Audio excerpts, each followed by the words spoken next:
அனைவருக்கும் வணக்கம். நான் அட்வொகேட் ராமச்சந்திரன்.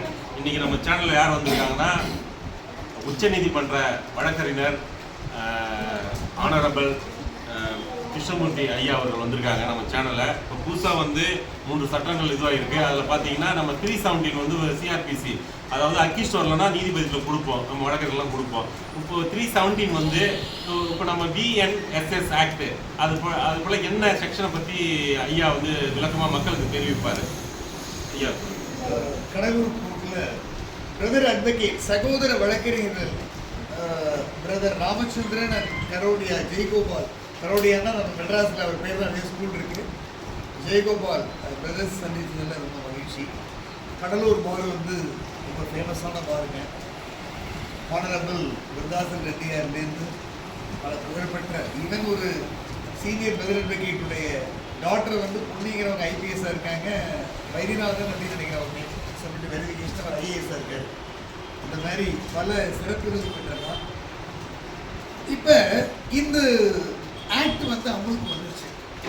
எஸ்டர்டே கூட நான் ஸ்ட்ரைட்டவே மல்லிகார்ஜுன கார்கேக்கே நான் ஒரு கால் பண்ணி கேட்டேன், ஏங்க எதெல்லாம் நீங்கள் ஸ்ரீ ராகுல்ஜி ஆப்போசிஷன் பார்ட்டி லீடரை வச்சு நீங்கள் இஷ்யூ ரைஸ் பண்ணுறீங்க, இந்த 3 சட்டங்களை நீங்கள் அப்போஸ் பண்ணி நீங்கள் 98 இருக்கீங்க. அப்புறம் கூட்டணியெல்லாம் சேர்ந்து இவ மம்தா வள்ளினாலும் விட்டுருங்க, ஏதோ ஒரு 200 பேருக்கு மேலே நீங்கள் ஒரு மோஷன் பண்ணி ஒரு கொண்டு வந்து அப்படின்னீங்கன்னா கவர்மெண்ட் கொஞ்சம் கன்சிடர் பண்ணியிருக்கோம். அதெல்லாம் பண்ண, ஏன்னா உங்களுக்கு ஹிந்தி ஓட்டு வேணும்னு நீங்கள் விடுறீங்க. 40 MP வச்சிருக்கீங்க நீங்கள் டிஎம்கே அலையன்ஸ். நீங்களாவது எஸ்டர்டே அப்போஸ் பண்ணியிருக்கலாம், இந்த பார்லிமெண்ட்டுக்கு வெளியிலேயாவது அப்போஸ் பண்ணியிருக்கலாம். நேற்று பார்த்தீங்கன்னா எங்களுக்குள்ள பிரித்தாலும் சூழ்ச்சி.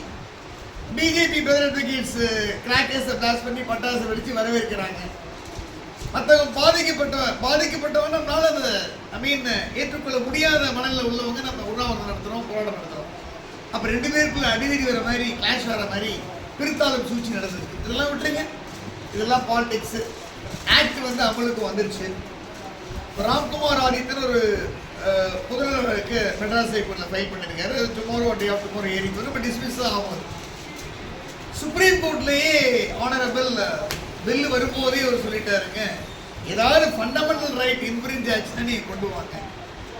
எந்த செக்ஷன் அன்கான்ஸ்டியூஷனலாகவோ இல்லை ஆர்டிகல் 21, 22க்கு எதிராக இருந்தால் உடனே எடுத்துட்டு வாங்க, நீங்கள் எக்ஸாமின் அப்படின்ட்டாங்க. என்டையர் ஆக்டில் நாங்கள் யூஸ் பண்ண முடியாது, பாலிசி டிசிஷன் அப்படின்ட்டாங்க. அதனால் நமக்கு ஒரு வழி கிடையாது. இப்போதைக்கு நம்ம கோர்ட்டில் நம்ம நித்தியகண்டம் பூர்ணாயஸ் தான் நம்பலாம். பிஎஃப்ஓ ஜிபிஎஃப்ஓ கிராஜுவேட்டி நமக்கு கிடையாது. ப்ராக்டிஸ் பண்ணும்போது தான் நமக்கு வேலைக்கு. அதுவும் அந்த காலத்துலலாம் பார்த்தீங்கன்னா லா காலேஜ் குறைவாக இருந்தது. மெரிட்டில் என்ட்ரன்ஸில் யூபிஎஸ்சி ப்ரிலிமினரி மாதிரி இருக்கும் நம்ம லா என்ட்ரன்ஸு.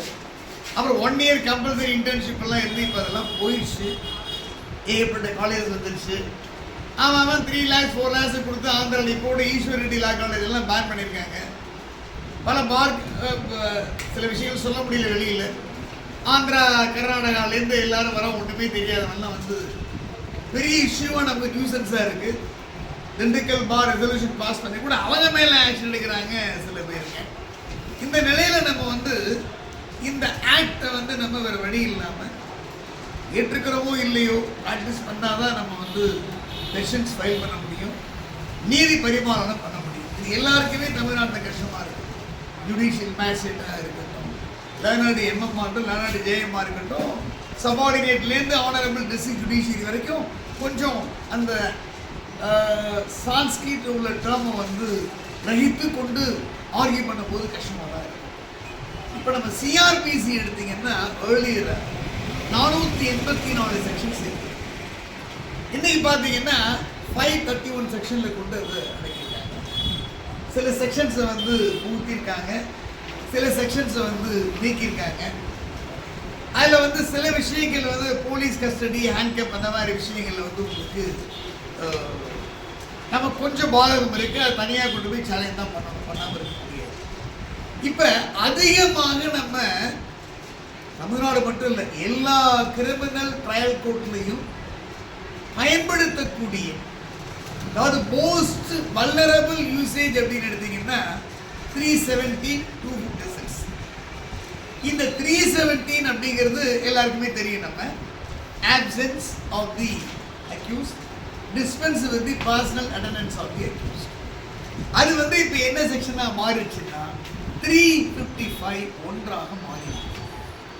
ஸோ நம்ம ஒரு வழக்கில் நம்ம வந்து 317 ஃபைல் பண்ண அதே நேரத்தில் நேற்றிலிருந்து நம்ம பாய்காட்டில் இங்கே இருக்காங்க. பாய்காட் முடிஞ்சு வரும்போது பெட்டிஷன்ஸ் ஃபைல் பண்ணும்பொழுது 317க்கு பதிலாக 355 சப்கிளாஸ் 1ல தான் நம்ம வந்து ஃபைல் பண்ணணும்.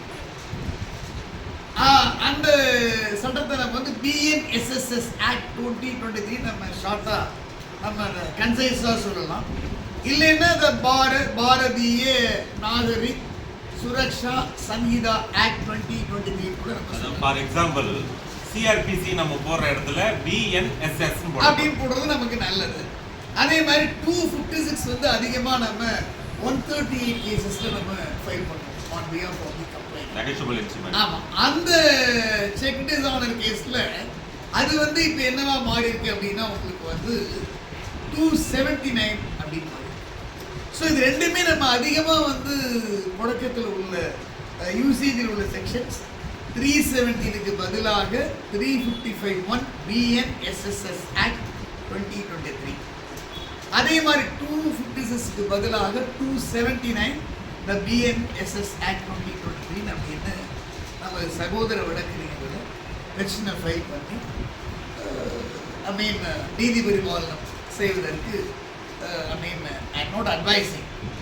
இது வந்து நான் ஒரு வேண்டுகோளாக விடுக்கிறேன். எல்லாருமே என்னை பொறுத்த வரைக்கும் நான் இப்போ ஒரு பேர் சொன்னேன், ஒரு மினிமம் 1000 rupees வாங்காமல் யாரும் 317 அதாவது 250 அதாவது 255 இல்லை இந்த 372 பதிலாக 355 1 அல்ல 279 ஒரு மினிமம் 1000 rupees இல்லாமல் யாரும் ஃபைல் பண்ணாதீங்கன்னு கேட்டேன். அதை கொஞ்சம் நிரந்தரமாக எல்லாரும் ஃபாலோ பண்ணினா நம்ம பிரதர் அட்வொகேட்ஸ் ஒரு 370 ஃபைல் பண்ணால் கூட 10,000 rupees வரும். வாழ்க்கை நல்லா இருக்கும் அப்படின்னு நான் நினைக்கிறேன். எல்லா பிரதர் அட்வொகேட்ஸும் அதுக்கு வந்து ஒத்துழைக்கணும் அப்படிங்கிறதையும் நான் கேட்டுக்கொள்கிறேன். ஜெய்.